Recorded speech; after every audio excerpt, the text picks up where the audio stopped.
naannoo Oromiyaa godina Booranaa gadi Obbo jedhamu yommuu ta'u, inni nama maniitii naasii kanaadha.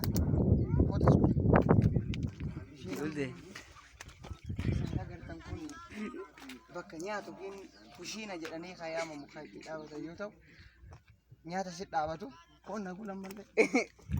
Mungkin, Uummanni akka kanuma jiraachuu wanta hedduun hin barbaachisu. Hooma dhuguma jaalalaaf haala jireenya barbaadu. Kanuma keessa jiraatan fakkeenya mana kan keessa hoomaatiin hagamitti jiraatin maatii gara 5-6 jiraatan.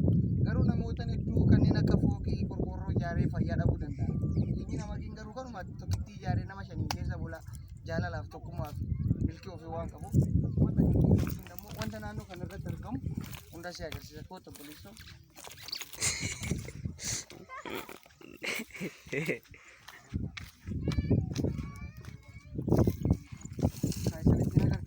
Balbali kanaadha.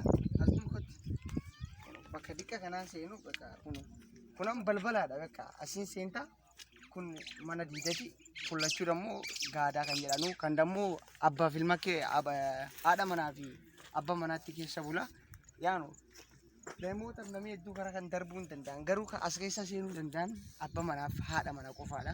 Yaa naannoon isaan agartan kun kanaadha. Kun dammoo kushiina jedhama.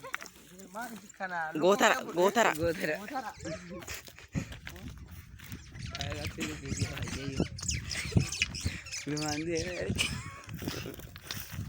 Midhaan itti gala. Kun gotara jedhama. Midhaan keessa gala. Gaafa midhaan haammatanii fidan midhaan as keessatti galchuu. Fakkeenya yeroo gannaa facaafatu ganna midhaan argate as keessatti naqatanii gaafa bonii dhufu as keessa nyaata ofii fudhachuun ilmaan ofii kan ittiin bulfatan akkaataa bultii kana fakkaata.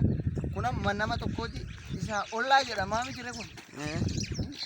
Ollaadha. Ollaadha. Kun mani jireenya kana fakkaata. Mani ilma namaa. Karam nama meeqa kee bulu fakkeenya. Kun nama bakki jireenya koo keessatti seena fakkeenya kun mana kaafee yookiin immoo mana nyaati itti onneedhaanu yaano baadiyyaa kiiloomeetirii an Finfinnee irraati kiiloomeetirii 1800 garuu asis taanaan wanti dhugaatii ni argama. Akkuma isaniin jedhan bakka kanatti dalagaa dalagee bakki inni bulmaata qabu asiidha. Mani bulmaatii isaa kana fakkaata. Waa'ee kunam naannoon ittiin argamnu kun godina Booranaa gandi Hobok yookiin immoo aanaa Taltallee jala haalli ni jiraannaa godina Booranaa haalli akka tokko ofiisan hubachiisuu nan barbaada. Kan kootasi illee bakkuma jireenya ollaa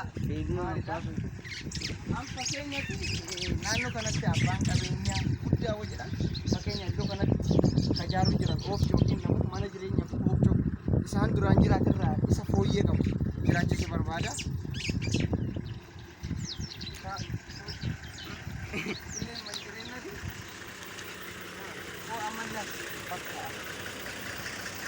Kalau ni je dah. Mula tadi.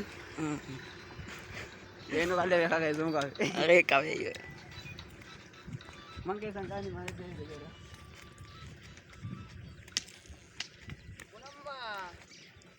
Mona jedhama. Mona jechuun bakka horiin itti jiraatu. Fakkeenyaatti kun karragam qaba obboleessi karragam ifa jedhan kar tokko.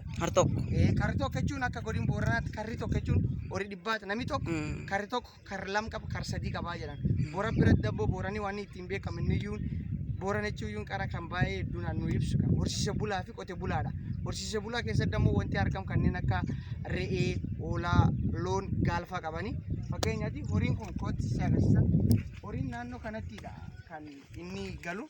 Fakkeenya bakka kanatti bakka jabbiin hidhamtu jabbii as keessatti galti. Kaan dammoo jabbii duqoo humna qabuun addaan baasan kanaadha.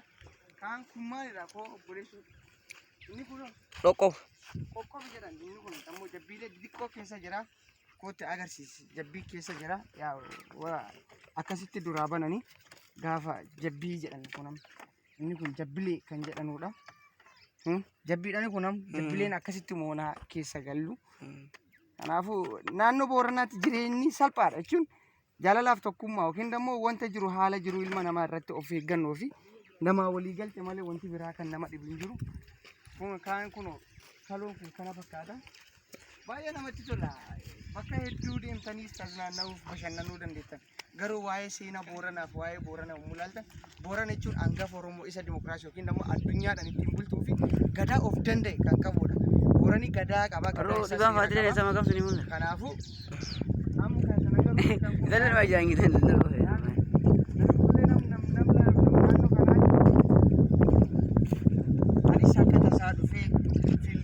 konkolaachisaadha. Haala jirru naannoo keessa haga dhiqatu isa nu hubachiisu yookiin immoo wanta argee akka isaan agartanuuf carraa isaniif kennee jira. Kaan agartan. Achii mul'atu qorqorroo sun maalidha? Manbarumsaa haala mootummaan deeggarsaaf uummataaf godhuuf dammoo nama baadiyyaaf yookiin immoo magaalaa irraa fagaate uummata gargaaru fedhee mootummaan mana barumsaa ijaaree ilmaan akka baratan yeroo baay'ee namni keenya gara keenya dhufe yookiin immoo dhalataa Booranaa yookiin immoo kan baadiyyaa keessa jiraatu barnootaaf yeroo kennu haala horii eeguu yookiin immoo qote bulaa irratti xiyyeeffata. Amma yommuu sana agartan manni barumsaa ijaarame hanga kutaa meeqatti asii baratama obboleessi?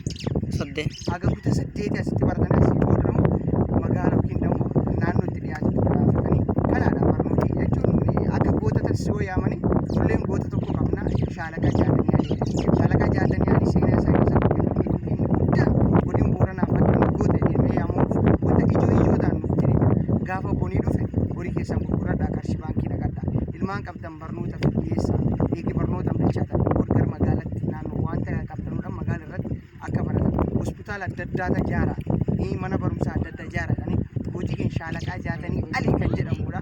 Kanaafuu kan fakkaate ilaallu mana jedhaa obboleessa koo anis konkolaachisaa ta'ee naannoo kana dhufuun kun natti tola. Kanaafuu nagaatti fayyii jedhaa.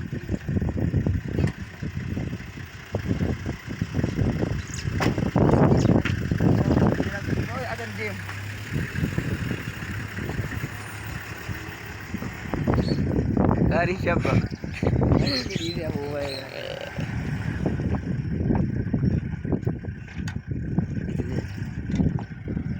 Ayo.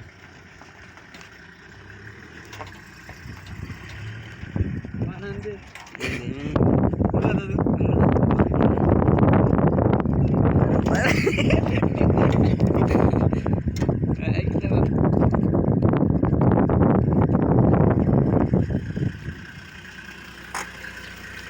Kacau. Galata obboleessa kiyya.